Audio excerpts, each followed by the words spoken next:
Welcome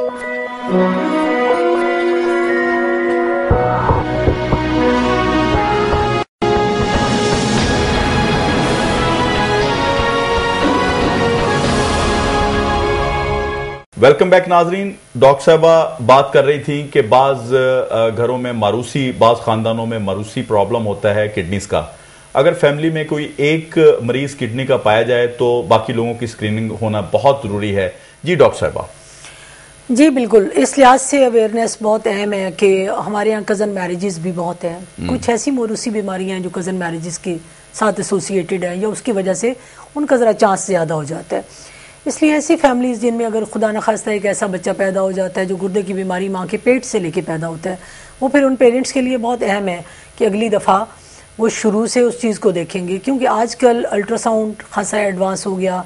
test ऐसे possible हैं कि आपको माँ के पेट के अंदर पता चल जाता है कि बच्चे की गुर्दे की ये बीमारी है। उसमें फिर ये होता है कि आप एक तो मेंटली प्रिपेयर होते हैं पहले से, आप अपने फिजिशियन या कंसर्न डॉक्टर से पहले से रब्ता रखते हैं और कुछ ऐसे इकदाम किए जा सकते हैं कि उन प्रॉब्लम से ना इंसान को गुजरना पड़े, या अगर गुजरना पड़े तो उसकी शिद्दत में कमी या वो प्रॉब्लम जल्दी सॉल्व या मैनेज हो जाए। तो इस लिहाज से भी ये चीज़ बहुत अहम है। कभी कभी ऐसे होता है, फॉर एग्जांपल एक बीमारी ऐसी है जिसको हम अपनी ज़बान में एलपोर्ट सिंड्रोम कहते हैं कि एक बड़ा बंदा है, वो गुर्दे की तकलीफ से गुर्दा फेल हुआ, खुदा न खास्ता फौत हो गया, या उसको साथ थोड़ी बहुत समात का प्रॉब्लम था। अब उसमें जो बाकी उसके बच्चे हैं या उसकी फैमिली के लोग हैं, हो सकता है अभी वो एज तक नहीं पहुंचे कि उनकी अलामतें ज़ाहिर हों, लेकिन उनमें फिर स्क्रीनिंग अहम हो जाएगी। अच्छा, उसमें डॉक्टर साहबा यहाँ एक बहुत अहम पॉइंट आपने उठाया, ये ऐसा मुमकिन है कि जी जैसे एज की आपने बात की जी, कि जी एक खास एज पे आके उसका किडनी फेल हुआ, ठीक है, क्या कैसे मुमकिन होगा कि हम उसकी फैमिली के दूसरे लोगों की स्क्रीनिंग के जरिए, मिसाल के तौर पे 60 साल का बंदा है, उसका जाके उस वक्त किडनी फेल हुआ है, मारूसी बीमारी है, अब आपको 40 साल की एज में कैसे, क्या एहतियाती तदाबीर होंगी, कैसे आप मुमकिन कर सकेंगी कि वो उस स्टेज पे जाके इस बीमारी से बच जाए? जी बिल्कुल ऐसा है कि क्योंकि हमें एक शक पड़ गया, हमने उसके टेस्ट किए, हमें कुछ इलामतें जो बहुत एपरेंट नहीं थी, जाहिर नहीं थी, लेकिन उन टेस्टों के जरिए हमने पहचान लिया कि ये उसी चीज़ का विक्टिम है, इसको ये बीमारी है और कल को इसके गुर्दे मुतासर हो सकते हैं। अब अगर उसके अंदर ये टेंडेंसी है या मौरूसी तौर पे उसके अंदर ये असर पाया जाता है कि उसके गुर्दे फेल होने हैं, तो आप शायद फेल होने से तो उनको नहीं बचा सकेंगे, लेकिन जो टाइम पीरियड है उसको अवॉइडेंट कर सकते हैं। अच्छा, अब उसके अंदर कुछ एहतियाती तदाबीर होती हैं, जैसे ऐसा गुर्दा जो ऑलरेडी समझे कि वो नाजुक गुर्दा है, उसके ऊपर एक दवाई जो आम बंदे को खराब नहीं करेगी, उसको बहुत जल्दी इफेक्ट करेगी उसके ऊपर। इसी तरह अगर उसको किसी भी वजह से पानी की कमी होगी तो एक आम बंदे को पानी की कमी ज्यादा तकलीफ नहीं देगी, लेकिन उसके गुर्दे का फंक्शन एकदम से गिर सकता है। इसी तरह कुछ और ऐसी चीजें हैं जो उसके गुर्दे के फंक्शन को गिरा सकती हैं। कोई इन्फेक्शन ऐसा हो गया जो उसके गुर्दे को ले उड़ा। अब हमने तो ये देखना है कि हमारा, क्योंकि ऑलरेडी इतना लॉस हो गया और इतना रिजर्व हमारे पास बाकी है, अब 100 में से आप 50 रुपए ऑलरेडी खर्च चुके हैं, तो आपके पास और कुछ नहीं है। आपने वो 50 बचा के रखने हैं ताकि मेरे अगले 10 दिन गुजर जाएं, बजाय इसके कि उनको भी जल्दी जल्दी खर्च के और आप फारिग होके बैठ जाएं, फिर आपके पास कुछ नहीं होगा। उसमें परहेज, हाँ, उसमें परहेज, गैर ज़रूरी दवाइयों के इस्तेमाल से बचना, अपने मुआलिज से रब्ता रखना, और इन सारी चीज़ों पे अमल करके आप कम से कम अपन क्वालिटी ऑफ लाइफ बेहतर बना सकते हैं। आप अपनी ज़िंदगी के वो ईयर्स आप प्रोलॉन्ग कर सकते हैं और उन मसाइल से आप बच सकते हैं। अच्छा डॉक्टर साहब, आमतौर पे घरों में होता है कि जी सर दर्द हुआ या जिस्म दर्द हुआ या कभी कोई पट्ठों में खिंचाव हुआ, तो हम सेल्फ मेडिकेशन करते हैं बहुत ज्यादा घर में, तो इस चीज के क्या असरात पड़ते हैं किडनीज के हवाले से? देखें जी, इसको मैं बहुत सख्त लफ्जों में तो कंडेम नहीं मतलब कर सकती, लेकिन मैं ये ज़रूर कहूँगी कि गैर ज़रूरी दवाइयों का इस्तेमाल और बेजा दवाइयों का इस्तेमाल, आपके ये जो 2 आर्गन्स बैठे हुए हैं जिनको गुर्दा और जिगर कहा जाता है, जो आपके जिस्म को डिटॉक्सीफाई करते हैं, आपके सारे जहरीले मादे निकालते हैं, उनको ख़राब करने में इनका बहुत बड़ा रोल है। और स्पेशली हमारे सेटअप में इसका बहुत ही अहम रोल है। वो आप इस चीज़ से आपको अंदाज़ा हो जाएगा कि बेशुमार बच्चे हमारे पास ऐसे आते हैं, जब उनको हम देखते हैं तो गुर्दा फेल लेके आ चुके होते हैं।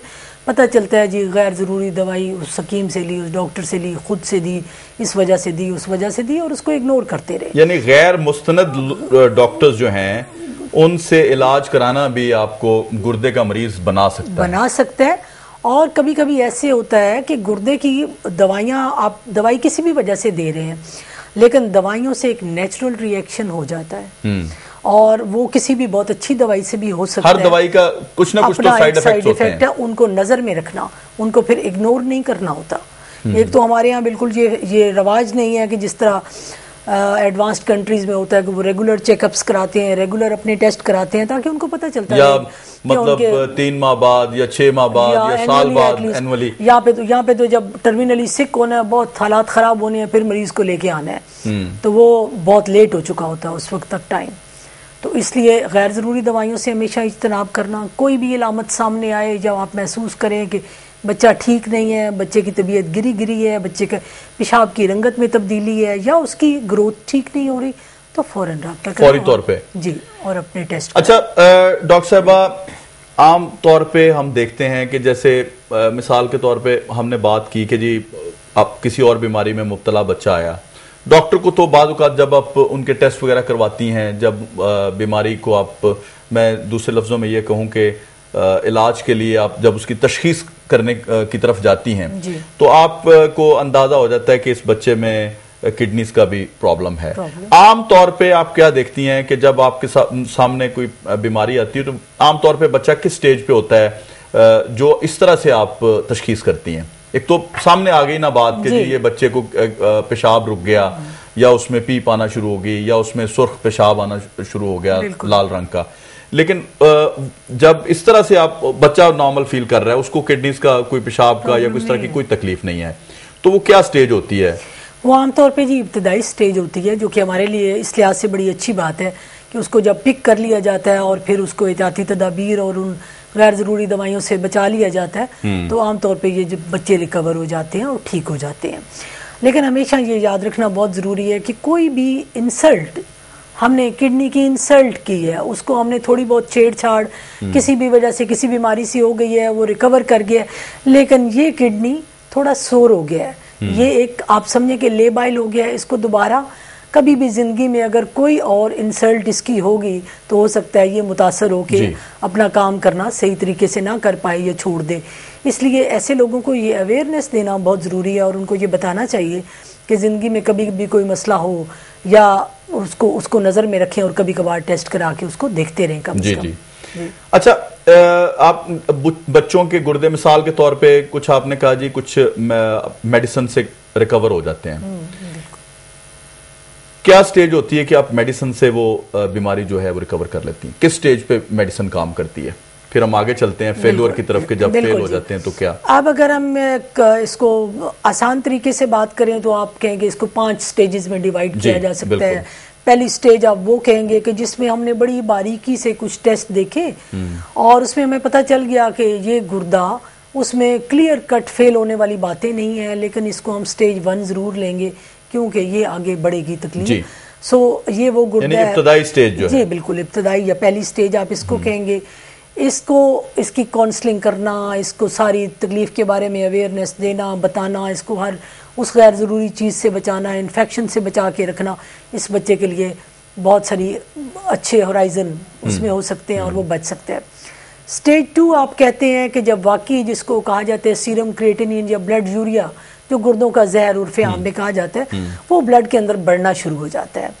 लेकिन आमतौर पे इन बच्चों में भी बहुत ज़्यादा इलामात हाई ब्लड प्रेशर की सूरत में या किसी और सूरत में सामने नहीं होती हैं। उनकी भूख भी अक्सर ठीक होती है, वो ज़ाहरी तौर पे ठीक होते हैं। लेकिन इसमें अगर हम इसी स्टेज पे पकड़ लेते हैं और उनको वही सारी एहतियाती तदाबीर उनके ऊपर लागू करते हैं और कुछ दवाइयाँ शुरू कराते हैं, तो वो बच्चा भी बहुत अरसे तक अगर स्टेज 1 में वापस नहीं आता तो आमतौर पे स्टेज 3 में भी नहीं जाता और उसी के ऊपर स्टेबल होकर ठीक चलता रहता है और स्कूल भी अपना जाता रहता है। स्टेज 3 फिर इससे नेक्स्ट स्टेज है जिसमें मामला थोड़ा सा और बढ़ जाता है। यहाँ पे आपको असरात नज़र आना आमतौर पे शुरू हो जाते हैं, जिसमें कभी ब्लड प्रेशर तेज़ होगा, कभी उसको पेशाब के मसले हैं, उसकी भूख कम हो गई है, उसकी बढ़ोतरी अच्छी नहीं है, वो गिरी गिरी उसकी तबीयत है और इस तरह के मसले। अच्छा, ब्लड प्रेशर की जो आप बात कर रही हैं, बच्चों के ब्लड प्रेशर आपको कैसे अमूमन ब्लड प्रेशर का एक कॉन्सेप्ट है कि जी इस एज में होता है, मिसाल के तौर पे चलें यंग एज में बंदा थोड़ा सा खुद चूंकि फील करता है, उसकी फीलिंग्स इस तरह की होती हैं कि मेरा यार ब्लड प्रेशर हाई हो गया तो मैं चेक करवा लूं, इसके लिए मैं ये कर लूं। अब बच्चे का कैसे पता चले कि उसका ब्लड प्रेशर हाई है? हाँ, ये आपने बड़ा अहम सवाल किया है। और इसमें दूसरा एक अहम कंपोनेंट ये है कि अक्सर आम लोग समझते हैं कि बच्चे में ब्लड प्रेशर हाई नहीं हो सकता, जबकि ये गलत है। पूरी दुनिया में और पाकिस्तान में भी जिस तरह दमे की तकलीफ बच्चों में बढ़ी है, ब्लड प्रेशर भी ज़्यादा बढ़ा है। हमने ये अपने तजर्बे में देखा है। और बहुत छोटे बच्चों में भी ब्लड प्रेशर हाई होता है। उसकी बाकी वजूहात भी है, लेकिन बहुत अहम वजह गुर्दा फेल होना भी है। अब ये आम तौर पे बच्चे नहीं बताते, बच्चे खेल में लगे हुए हैं तो बाज़ दफ़ा अपनी सर दर्द को भी इग्नोर कर देंगे, आपको बताएंगे नहीं। इसके लिए ब्लड प्रेशर चेक करना बहुत जरूरी है। सर दर्द के लिए? सर दर्द के और क्या अलामतें? ये जैसे मैंने गुर्दा फेल होने की अलामतें बताई हैं। मैंने कहा कि ब्लड प्रेशर हाई होने, बच्चे की तबीयत में चिड़चिड़ाहट आना शुरू हो जाएगी। बच्चा बाज़ दफ़ा ठीक सोएगा नहीं। बच्चा बाज़ दफ़ा स्कूल में पढ़ रहा है तो उसकी पहले जैसी परफॉर्मेंस नहीं रही, वो ठीक पढ़ नहीं रहा, वो ठीक रिटेन नहीं कर रहा। जी जी। उसकी तबीयत में झंझलाहट है, चिड़चिड़ापन आ गया। ये सारी ऐसी अलामतें हैं जिसको कभी इग्नोर नहीं किया जा सकता। लेकिन इसके साथ साथ जब आप वैसे बच्चे का चेकअप करते हैं तो ब्लड प्रेशर भी साथ लेना बहुत जरूरी है। अच्छा, ये 3 स्टेजेस पे हम आ गए, अब चौथी स्टेज। अब जी, चौथी स्टेज वो है जिसमें बहुत ज़ाहिरी अलामात और ज़्यादा बढ़ गई। हड्डियों का टेढ़ापन आना शुरू हो गया, बच्चे में खून की कमी आना शुरू हो गई, हो सकता है सांस उसका उखड़ना शुरू हो जाए, वो भाग दौड़ नहीं सकता, वो आम काम करते हुए भी थक जाता है और उसकी बढ़ोतरी बहुत कम हो गई, उसकी तबीयत में बहुत नकाहत है, उल्टियाँ आना बाज़ दफ़ा शुरू हो जाती हैं। सो ये स्टेज है जब आपको मेंटली तौर पे अब बहुत तैयार हो जाना चाहिए कि अब शायद पीछे जाने का कोई टाइम नहीं रह गया, अब इसने बढ़ना ही बढ़ना है, आगे एंड स्टेज पे जाना ही जाना है, जो कि आखिरी स्टेज है, स्टेज 5 हम उससे कहेंगे। इसके लिए फिर आप उसकी तैयारी करते हैं, आप पेरेंट्स को बताते हैं कि आगे हम इसके लिए क्या क्या कर सकते हैं, इसकी ज़िंदगी को कैसे बचाना मुमकिन है।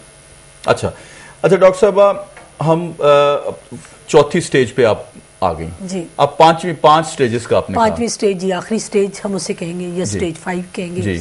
उसका मतलब ये है कि जितना रिजर्व था गुर्दे का अब वो ना होने के बराबर रह गया। अब गुर्दा जो अपने काम उस बेचारे ने उठाए हुए थे अब वो नहीं कर पा रहा।